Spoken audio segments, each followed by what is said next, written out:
ACB కోర్టులోనూ వాళ్ళకి crimes లేవా, register అవ్వలేదు, వాళ్ళు కోర్టుకి వెళ్ళవు, కోర్టులు పనిచేయట్లేదు, కోర్టుకి మేము చెప్పాలా?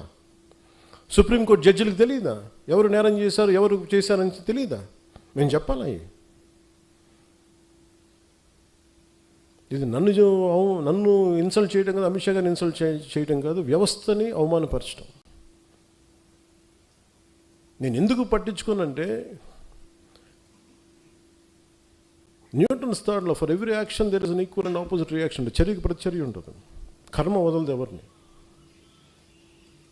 కర్మ ఎవరిని వదలదు. ఎవరు చేసిన పనులు వాళ్ళు తగులుతాయి అంతే. అది మంచి కావచ్చు, చెడు కావచ్చు. సాధ్యమైనంత మంచి చేయడానికి ప్రయత్నం చేస్తాం. అలాంటిది నేను కూర్చోబెట్టి వాళ్ళని జైల్లో పంపించండి, వీళ్ళని జైల్లో పెట్టండి ఏంటి? ఆ సెంటిమెంట్ అంతా కూర్చోబెట్టి మీరు ఏదైనా అయిపోదామనా? దానికి నన్ను వాడుకోకండి దయచేసి. పవన్ కళ్యాణ్ అనే వ్యక్తిని మీ పెరుగుదల కోసం, మీ ఎదుగుదల కోసం పంచింగ్ బ్యాగ్ లాగా వాడుకుంది చాలు, ఇంకా ఆపేసేయండి. ఈ రోజున నాయకులకి, ఆడపడుచులకి, మహిళా నాయకులకి, అందరికీ చెప్తున్న నాయకులకు కూడా, కార్యకర్తలకి, జన సైనికులకి నా సహనం ఇంక ఇప్పుడు దాకా చూపించాను. ఒక పుష్కరం తర్వాత నేను నా సహనం భరించాను, అందరినీ భరించాను.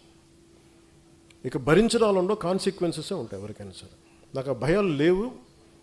నాకు అసలు ఓడిపోవడాలు, గెలుపుల మీద నాకు ఏమీ లేదు. నేను ఎప్పుడు ముందుకే వెళ్తాను.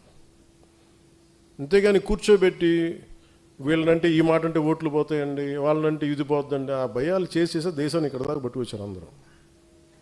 ఒక సమస్యని సమగ్రంగా అర్థం చేసుకొని మాట్లాడటం, దానికి కుదిరితే ఒక పరిష్కార మార్గం వెతకటం, చేసిన ఒక నిర్ణయానికి ధైర్యంగా నిలబడి కట్టుబడి ఉండటం, నాకు తెలిసింది అదే. అది ఎక్కడి దాకా తీసుకెళ్తా అక్కడి దాకా తీసుకెళ్ళాను.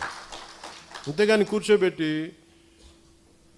భయపడిపోయి సర్దటాలు ఇంక నేను చేయను. 12 సంవత్సరాల తర్వాత ప్రతి ఒక్కరు we have to earn our position in a party. అలాగే జనసేన మీద ఉట్టిన కూర్చొని దారిని పోయి ప్రతి ఒక్కడు రాళ్ళేద్దామంటే, నేను మీకు ఈరోజు నీ సభాముఖంగా, రాజమండ్రి సభాముఖంగా మీకు మాట చెప్తున్నాను, తెలియజేస్తున్నాను కదా, దానికి తగ్గ కాన్సిక్వెన్సెస్ అయితే ఉంటాయి.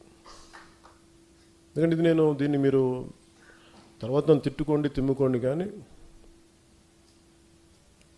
నాకు కోపాలు ఉంటాయి కదా, నాకు బాధలు ఉంటాయి కదా, నేను మనిషినే కదా. అంటే మీరు ఇష్టానికి వెళ్ళిపోయి ఒక కొట్టేసి వెళ్ళిపోతే మేము నవ్వుకుంటూ వెళ్ళిపోతే భరిస్తూ ఉంటామా? అంటే ఇన్షర్ట్ వేసుకొని, లేదంటే తెల్ల జుబ్బా తెల్లాలు చేసుకుంటే మా గుండెల్లో ఏడుపులు ఉండవా? మా గుండెల్లో కన్నీళ్ళు ఉండవా? మా గుండెల్లో మా కడుపు మంట ఉండదా? మీకైనా కష్టాలు, కన్నీళ్ళు? మీరు ఎవరినైతే అనేసి వెళ్ళిపోవచ్చు, మేమేమో ఎవరిని అనకూడదా? కౌంటర్స్ కూడా ఇవ్వకూడదు, భరించాలా? దేనికి? మేము రాజకీయాల్లో ఉన్నామన్నా, అంతకుముందు మేము యాక్టింగ్లో ఉన్నామన్నా, అంటే పేరు ప్రఖ్యాతులు మేము చేసుకున్న తప్పు, మేము వచ్చింది మాకైనా శిక్ష అది.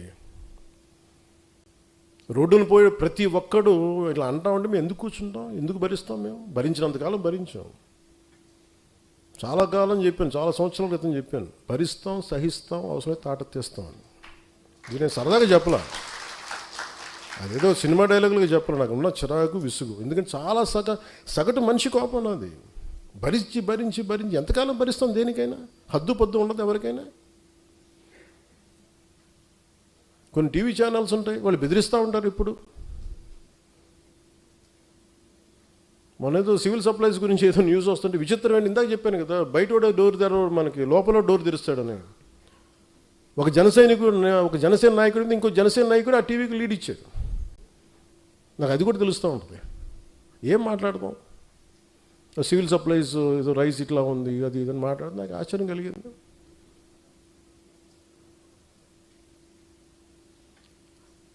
ఎప్పుడైనా